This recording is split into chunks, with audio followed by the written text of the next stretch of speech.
Hello जय हिंद दोस्तों आज के इस वीडियो में हम लोग डिस्कस करने वाले हैं बीएससी थर्ड ईयर का फर्स्ट पेपर की फर्स्ट यूनिट जिसका नाम था पैरासाइटोलॉजी, जिसके अंतर्गत हमको दो एनिमल पढ़ने हैं। पहला है आपका ट्रिपैनोसोमा, दूसरा है आपका वुचेरिया। तो ट्रिपैनोसोमा हम लोग आज स्टार्ट करें। तो ट्रिपैनोसोमा पढ़ने से पहले हम लोग ये समझ लेते हैं, आप लोगों ने बीएससी फर्स्ट ईयर में प्रोटोजोआ के दो एनिमल पढ़े होंगे। पहला आपने पढ़ा होगा कौन सा, पैरामीशियम, दूसरा आपने पढ़ा होगा यूग्लिना। ठीक उसी प्रकार इसको भी हम लोगों को पढ़ना है।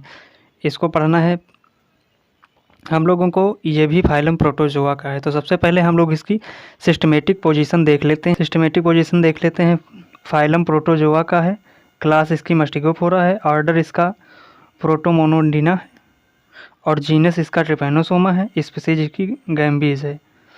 तो हम लोगों ने ये जान लिया। तो फाइलम तो आपका ज़्यादा याद करने की ज़रूरत नहीं, फाइलम तो आपका प्रोटोजोआ हो गया और जीनस तो इसका नाम हो गया ट्रिपैनोसोमा। स्पीसीज तो जैसे किसी का नाम होता है तो उसके पीछे उसका एक सफिक्स लगा होता है कि कौन सी वो कैसे कैटेगरी से वो बिलोंग करता है, तो उसी हिसाब जैसे ट्रिपैनोसोमा है तो गैम्बीज तो इसके पीछे लगाना पड़ेगा। तो फाइलम तो प्रोटोजोआ ही है, जीनस आप ट्रिपैनोसोमा लगा सकते हैं, स्पीसीज आपकी गैम्बीज हो गई, क्लास इसका मस्टिगोफोरा हो गया और ऑर्डर इसका प्रोटोमोनोडिना हो गया। तो ये हम लोगों ने इसकी सिस्टमेटिक पोजीशन देख ली। ये हम लोगों ने सिस्टमेटिक पोजीशन इसकी देख ली है। फिगर को समझने से पहले हम लोग पहले इसकी हैबिट एंड हैबिटेट समझ लेते हैं, तब हम लोग इसके स्ट्रक्चर को, इसके फिगर को समझें। तो हैबिट एंड हैबिटेट, इसमें हम लोगों को पढ़ना है इसका वास स्थान कैसा है, इसका स्वभाव कैसा होता है, ये हम लोग इस हेडिंग में पढ़ेंगे। लाइव एज पैरासाइट या एक परजीवी की तरह रहता है ह्यूमन और मक्खी के अंदर। तो मक्खी ह्यूमन के ब्लड में पाया जाता है, मक्खी के आंत में पाया जाता है। तो अभी जब हम लोग इसके आगे इसकी लाइफ साइकिल पढ़ेंगे तो हम लोग जान जाएंगे।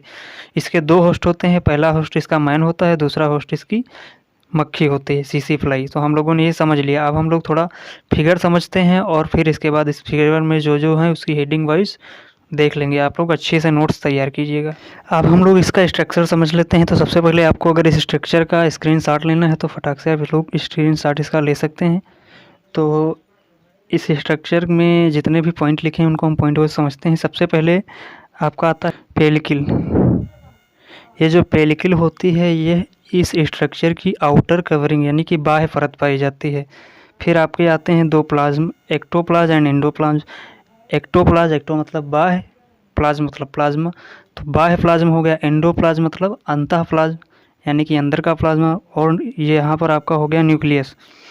तो ये हर एक सेल में न्यूक्लियस पाया जाता है, तो ये भी एक यूनिसेलुलर है, तो इसके अंदर भी एक न्यूक्लियस पाया जाता है और न्यूक्लियस के अंदर आपका न्यूक्लियोलस पाया जाता है। फिर यहाँ आपका एक फ्लैजिलम है जो कहाँ से निकलता है, ब्लेफेरोब्लास्ट से आपका निकलता है फ्लैजिलम। एक अनड्यूलेटिंग मेम्ब्रेन जो इसके बडनुमा बाह्य संरचना में एक उभार पाया जाता है, ये अनड्यूलेटिंग मेम्ब्रेन होती है जो इसको लोकोमेशन में हेल्प प्रदान करती है। फिर यहाँ पर आपको कुछ पॉइंट दिख रहे होंगे, रिजर्व फूड मटेरियल। तो फूड को रिजर्व करने के लिए यहाँ पर एक जो ग्रेन्यूल्स पाए जाते हैं इनको हम लोग कहते हैं रिजर्व फूड ग्रेन्यूल्स। और नीचे आपका होता है काइनेटोप्लास्ट।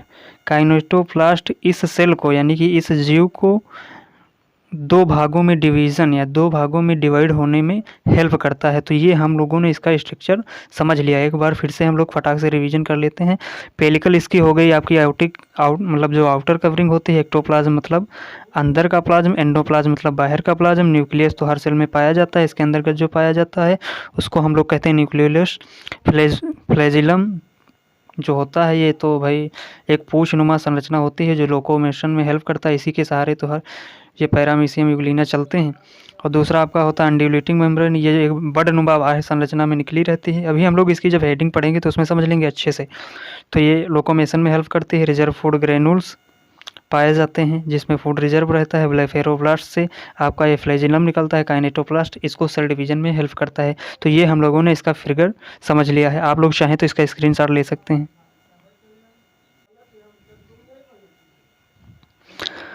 हैबिट एंड हैबिटेट हम लोगों ने देख लिया है। अब हम लोग देखते हैं इसका स्ट्रक्चर कैसा है। तो स्ट्रक्चर सिलिंड्रिकल, स्ट्रक्चर इसका कैसा है, सिलिंड्रिकल है। सिलिंड्रिकल मतलब एक सिलेंडर के आकार जैसा है, अभी हम लोगों ने देखा। एलोंगेटेड मतलब लंबा। कलरलेस मतलब बिना कलरलेस यानी कि कलर विहीन यानी कि रंगहीन ये होता है। तो हम लोगों ने स्ट्रक्चर में क्या देखा, इसका स्ट्रक्चर जो होता है सिलिंड्रिकल होता है, इलांगेटेड मतलब लंबा होता है, और कलरलेस यानी कि रंगहीन होता है। फ्लैटेड मतलब चपटा होता है, माइक्रोस्कोपिक होता है यानी कि इसको सूक्ष्म होता है, बिना माइक्रोस्कोप को देखा नहीं जा सकता है। टैपरिंग एट बोथ एंड यानी कि इसके जो दोनों, टैपरिंग मतलब होता है इसके जो दोनों कोर हैं वो आपके कैसे होते हैं, नुकीले होते हैं। एंटीरियर पोस्ट, जो इंटीरियर होता है वो मोस्ट पॉइंटेड होता है। जो एंटीरियर एंड यानी कि जो आगे का जो भाग होता है वो मोस्ट पॉइंटेड यानी कि ज़्यादा नुकीला होता है। पोस्टीरियर एंड, जो पीछे का एंड आपका होता है यानी कि पीछे का जो पार्ट होता है वो ब्लंट यानी कि थोड़ा ब्लंट टाइप का रहता है। और लेंथ इसकी अगर लंबाई की बात की जाए तो 15 से 30 मिलीमीटर या होता है। तो ये हम लोगों ने इसका स्ट्रक्चर देख लिया। अब स्ट्रक्चर के अंतर्गत जो पहली हेडिंग हम लोगों ने पढ़ी थी पेलिकल, शेप को मेंटेन करने में ये पेलिकल हेल्प करती है। दूसरा आपका हो गया फ्लैजिलम। तो ये कैसा होता है, यूनिफ्लैजिलेट यानी कि यूनी मतलब एक, फ्लैजिलेट मतलब फ्लैजिला, तो यानी कि एक फ्लैजिलेट होता है।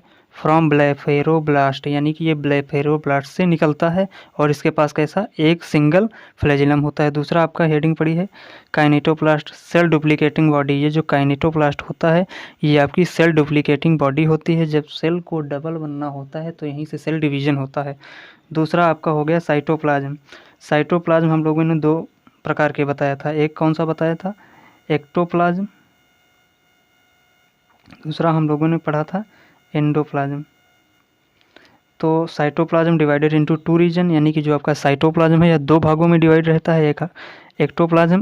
तो ये हम लोगों ने साइटोप्लाज्म देख लिया, इस मतलब ये दो पार्ट में डिवाइड रहता है, एक्टोप्लाज्म एंड एंडोप्लाज्म। अब दूसरा पॉइंट आपका आता है न्यूक्लियस। न्यूक्लियस एक single large chromatin thread like एक स्ट्रक्चर पाया जाता है जिसे हम लोग कहते हैं न्यूक्लियस। इसके अंतर्गत न्यूक्लियोलस पाया जाता है, विथ न्यूक्लियोलस यानी कि इसके अंतर्गत जो वो एक छोटा सा एक स्ट्रक्चर था वो न्यूक्लियोलस था। दूसरा होता है लोकोमोशन। लोकोमोशन इसका कैसा होता है, तो लोकोमोशन बाय अनड्यूलेटिंग मेम्ब्रेन, जो एक बड जैसी संरचना निकलती है। एंड फ्लैजिनम, तो जो फ्लैजिला होता है जहाँ से बड नुमा संरचना निकली रहती है वहीं से फ्लैजिनम तो इसको मूव कराने के लिए होता है, और लोकोमोशन के लिए अनड्यूलेटिंग मेम्ब्रेन होती है आपकी। दूसरी आती है रेस्पायरेशन। तो हम लोग देखते हैं ये रेस्पायरेशन कैसे करता है। तो यह ब्लड या लिम्फ में रह करके रेस्पायरेशन करता है, या ह्यूमन के ब्लड या लिम्फ में रहता है वहीं से अपना रेस्पायरेशन करता है विदाउट ऑक्सीजन, बिना ऑक्सीजन के ये रेस्पायरेशन।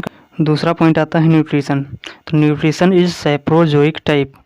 सेप्रोजोइक टाइप मतलब होता है ये जो अपना न्यूट्रिशन लेता है वो लेता है ह्यूमन के ब्लड में हो या सीसी फ्लाई के आंत के अंदर की बात हो तो वहाँ ये कैसा लेता है, सेप्रोजोइक टाइप यानी कि पचा पचा भोजन लेता है। आप लोग इसी तरह अगर एग्जाम में लिख देंगे तो अच्छे मार्क्स मिल सकते हैं। तो अगला हमारा जो नेक्स्ट टॉपिक होगा वो इसकी लाइफ साइकिल के ऊपर होगा।